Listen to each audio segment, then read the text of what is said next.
Muy buenas noches, un saludo muy cordial a nuestra estimada docente, la abogada Elixa Isabel Ciadet Bermúdez, quien nos imparte la cátedra de Introducción al Derecho en la Universidad Estatal de Milagro.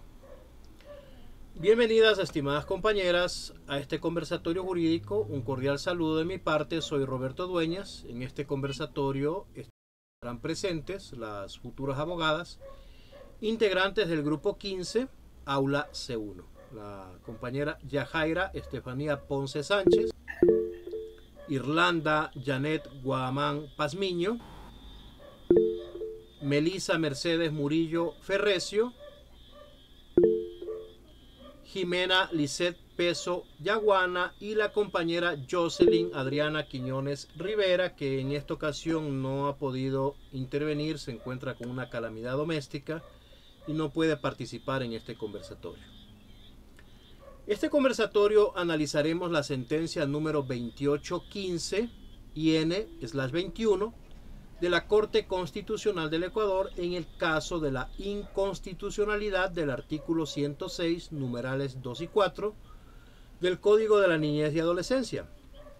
Este análisis es una oportunidad para que nosotros, como estudiantes de Derecho, podamos profundizar en temas fundamentales como la igualdad de género, la corresponsabilidad parental y la protección de los derechos de los niños y niñas y adolescentes.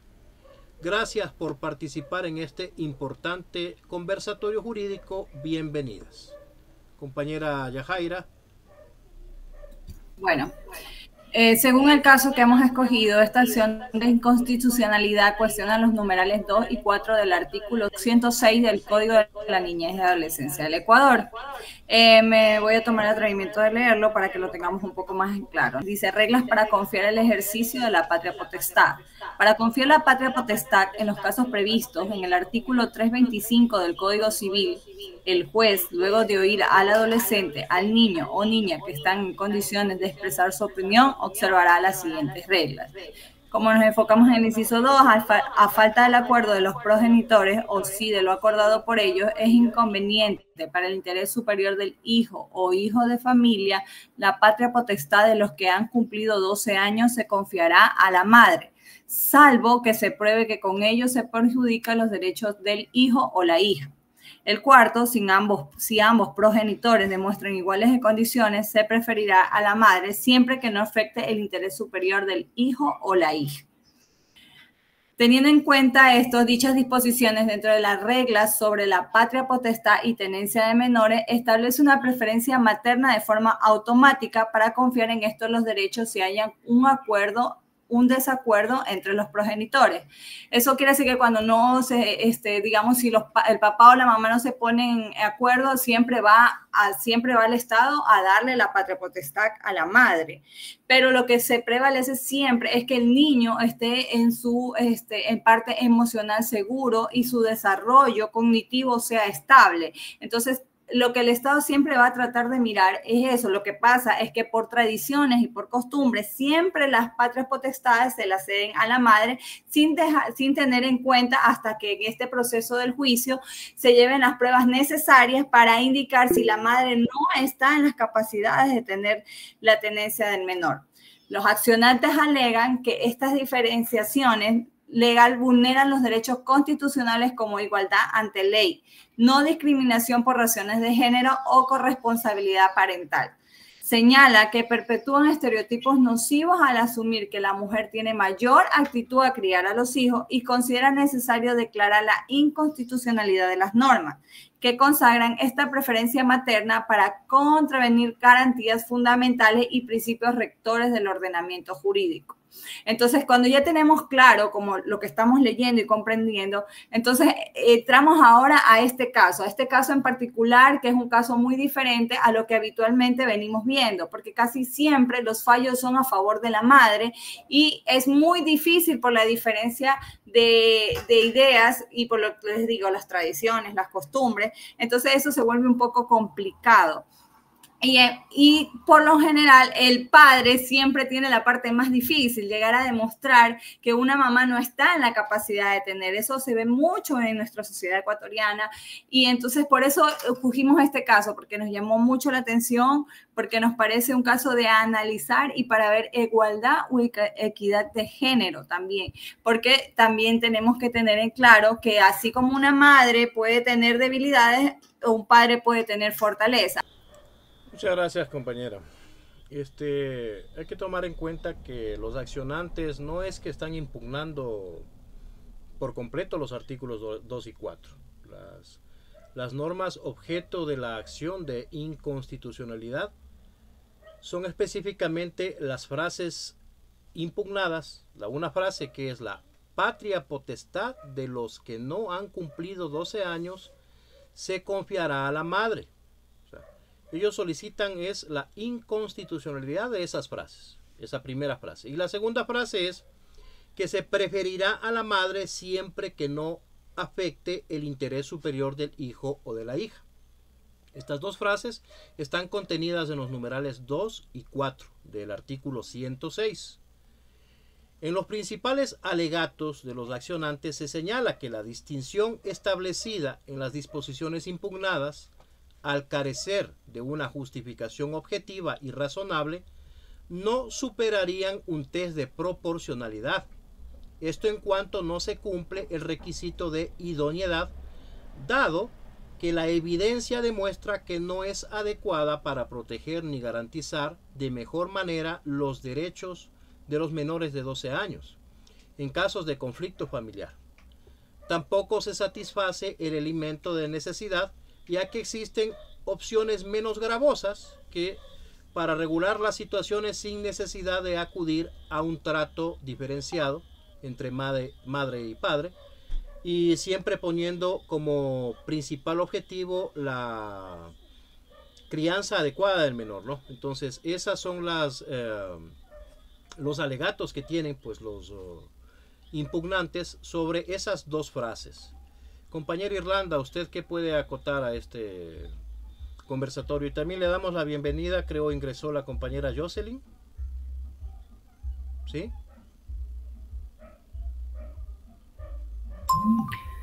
Bueno, aportando un poquito acerca de este tema que es de mucha importancia, hablamos en sí de la sentencia 28-15-IN/21. La Corte Constitucional, al analizar los cargos de inconstitucionalidad contra la norma legal impugnada, utiliza como principal fundamento jurídico la Constitución del Ecuador del 2008. Se basa esencialmente en el principio derecho a la igualdad formal y material, la prohibición y discriminación por motivos de género y la cláusula de corresponsabilidad parental. También acude a la Convención sobre los Derechos del Niño, invocando la disposición que consagran el interés de menores de edad. En sí se habla esencialmente del niño y el adolescente. Ante esta circunstancia y la obligación de combatir cualquier tipo de discriminación en contra de los menores de edad, del cuerpo normativo interno se fundamenta en el Código de la Niñez y la Adolescencia. Luego de un riguroso escrutinio constitucional de las normas impugnadas, a la luz de esta disposición, la Corte Constitucional termina declarando su incompatibilidad con varios derechos y principios constitucionales. Esta decisión, al hablar de hechos relevantes, confirmada por la mayoría de los jueces del Tribunal Constitucional, en la sesión plenaria del Tribunal Constitucional el 24 de noviembre del 2021, representa un avance importante. La citada resolución reconoce públicamente el acto inconstitucional y lo reconoce como inconstitucional con base en el texto específico, al artículo 106 del Código de la Niñez y la Adolescencia. Ante esto y su impacto directo, la decisión sentó un precedente importante para los tribunales inferiores y las agencias gubernamentales. Existen normativas legales con los hechos descritos. Esta resolución, en base a la frase del artículo 106 del Código de la Niñez y la Adolescencia, en caso de desacuerdo sobre la custodia del niño, preservará la custodia de la madre. La Corte Constitucional resuelve que esta declaración es inconstitucional en el sentido de que vulneró los intereses del niño y de la niña y del adolescente.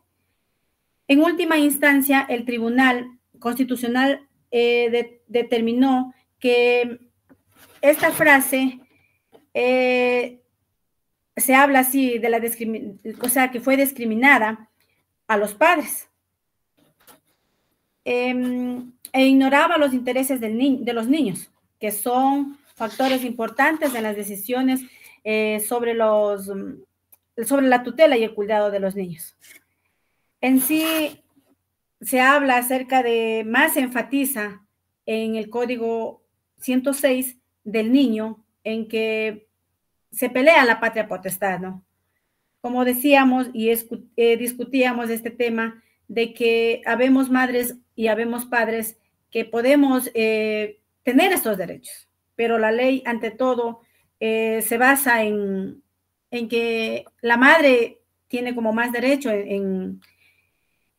en ser partícipe de o sea, de pelear la custodia potestad de sus niños, tenga o no tenga amor, como se dice, propio a cuidar a nuestros hijos. En sí se habla mucho y se puede aportar muchas cosas. En cuestión de los niños, tenemos que ver, o la ley, mejor dicho, se basa en ver en que el menor de edad esté bien, tanto como el padre o como con la madre. En sí, esta tutela se basa, es de mucha importancia en las decisiones, tanto del juez como para poder darle a la custodia a la madre. Es lo que podía aportar, compañera Melissa, no sé qué opina usted acerca de este tema. Buenas noches, compañeros. A ver, yo opino que el análisis que desarrolla la Corte es algo bastante ilustrativo, ya que este parte por cuestionar la finalidad que persigue la medida, calificándola así como no idónea para el propósito que es declarado de proteger a los menores en caso de un conflicto familiar.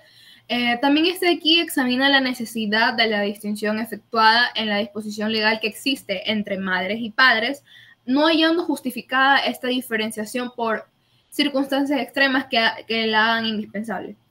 Al realizar la ponderación respecto a la afectación de otros fundamentos, de otros derechos fundamentales, constata que la aplicación de esta preferencia materna genera un sacrificio desproporcionado de garantías como igualdad material y corresponsabilidad parental. Por todo lo anterior, concluye que la injerencia del legislador excede el margen permitido bajo el principio de proporcionalidad, determinando así la incompatibilidad de la norma impugnada con varios contenidos constitucionalmente protegidos. No sé qué opinas tú, Jimena. Sí, hola, sí, compañera, analizando con todos ustedes sobre esta sentencia, decimos que la relevancia de esta sentencia de la Corte Constitucional del Ecuador trasciende un caso muy concreto, ya que descarta la constitucionalidad de la preferencia materna automática, creando así un precedente que impide la aplicación irreflexiva de esta regla en futuras decisiones judiciales y administrativas, obligando así a realizar un examen de cada circunstancia, atendiendo principalmente al interés superior del niño, configurando un parteaguas hacia un modelo más igualitario en el derecho de la familia, al combatir concepciones estereotipadas sobre los roles de género, sintiendo así las bases sólidas para avanzar tanto en las reformas legislativas como en la adopción por parte de los tribunales ordinarios de un test más estricto frente a distinciones basadas en categorías sospechosas. Constituye así un fallo judicial transformador para desterrar prácticas discriminatorias y así poder asegurar mayor protección de los derechos humanos. ¿Qué opina usted, compañera Jocelyn? Buenas noches, compañeros. Yo concuerdo en gran parte con todo lo que se ha establecido, todo lo que se ha hablado aquí en esta reunión. A lo que yo puedo acotar y concluir que en estas sentencias se evidencia la importancia de cuestionar aquellas disposiciones legales que perpetúan una diferenciación entre, y odiosa, literalmente sí, odiosa, que plantean unos fundamentos un poco razonables, algunos como sucede en este caso, como la preferencia materna en lugar de la paterna. No quiero tampoco estar a favor de uno o en contra del otro. O sea, quisiera tener un comentario parcial, sin favorecer a uno ni desmerecer al otro. Pero al declarar la inconstitucionalidad parcial del Código de la Niñez y Adolescencia del numeral 2 y 4 del artículo 106, sienta un valioso precedente orientador para efectuar reformas legislativas, porque sabemos que siempre la ley ampara a la madre y ve al padre como una fuente solamente de ingresos. Eso es lo que me deja un poco como que incongruente en ese caso.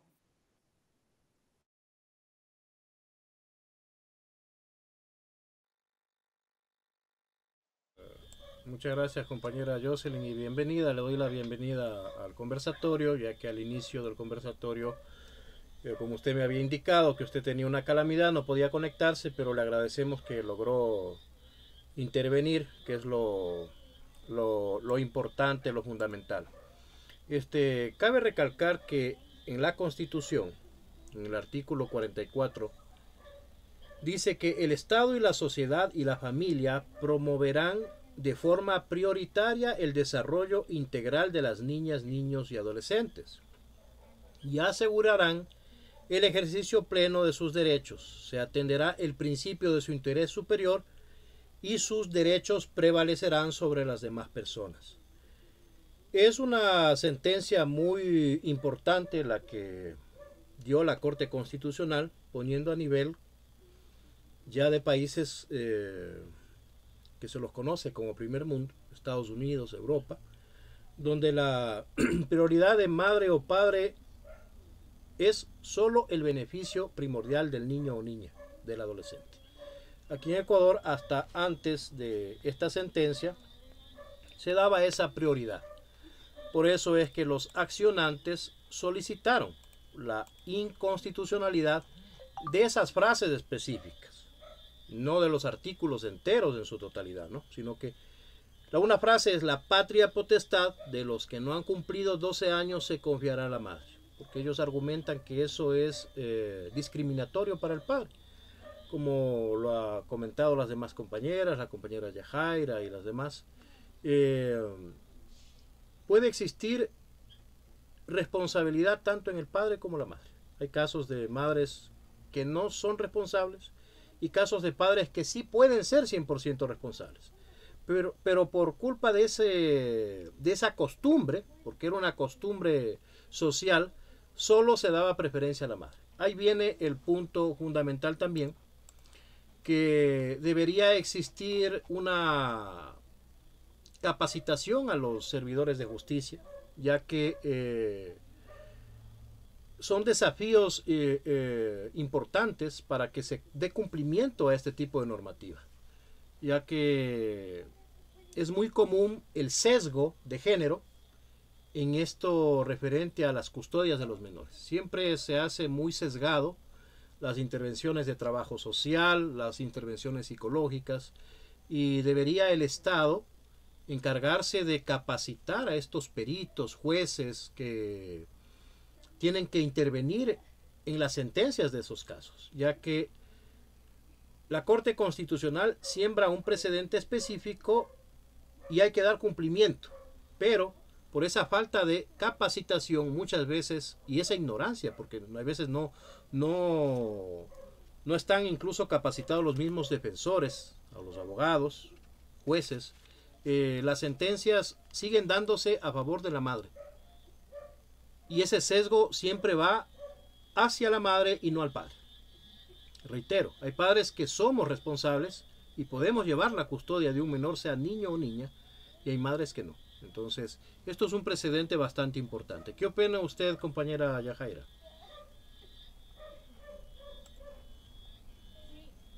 O sea, es como lo que venía acotando al comienzo. O sea, siempre buscamos la tradición o la costumbre, por lo general, es que la madre tenga la patria potestad de los menores. Pero haciendo un estudio, como digo, teniendo la equidad de género, la igualdad, al hablar de igualdad, al hablar de es mirar los derechos tanto de un hombre como una mujer. Ahora, en estos tiempos, las mujeres desempeñan los mismos trabajos que un hombre, dándole así la igualdad. Entonces, ¿por qué en un menor no tener ese mismo enfoque?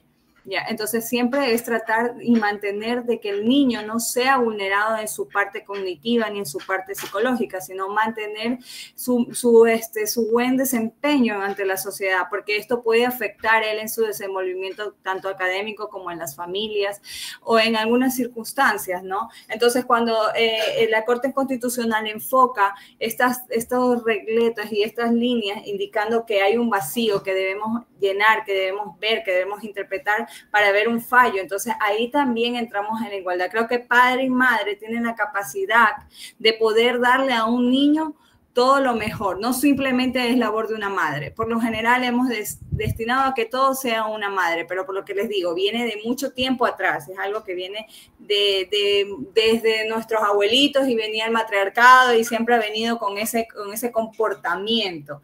Entonces, ¿por qué? Porque siempre hemos vendido la idea de que el hombre no es una persona responsable o no es una persona capaz, pero en este tiempo, en este momento, tanto un hombre como una mujer están en la capacidad de poder cocinar o poder cargar un saco o un balde de agua o lo que sea, porque estamos en la misma capacidad. Entonces, cuando entendemos eso como ciudadanos y nos ponemos en ese lugar, entonces ahí tenemos, entonces la conclusión, o sea, del trabajo que se realizó aquí es igualdad de género, una igualdad de género, una igualdad de derechos, esos derechos que debemos preservar, esos derechos que deben ser respetados y que el Estado debe garantizar el respeto de esos derechos, tanto al hombre como a la mujer. Si ellos están psicológicamente bien, pueden darle a un niño que es la esperanza del mañana de un país, la esperanza del mañana del mundo, poderle dar a ellos las armas para poderse desenvolver dentro de una sociedad, compañero. Eso es lo que pienso. Y bueno, muchísimas gracias por la participación. Nos veremos en un próximo conversatorio. Que pasen muy bien.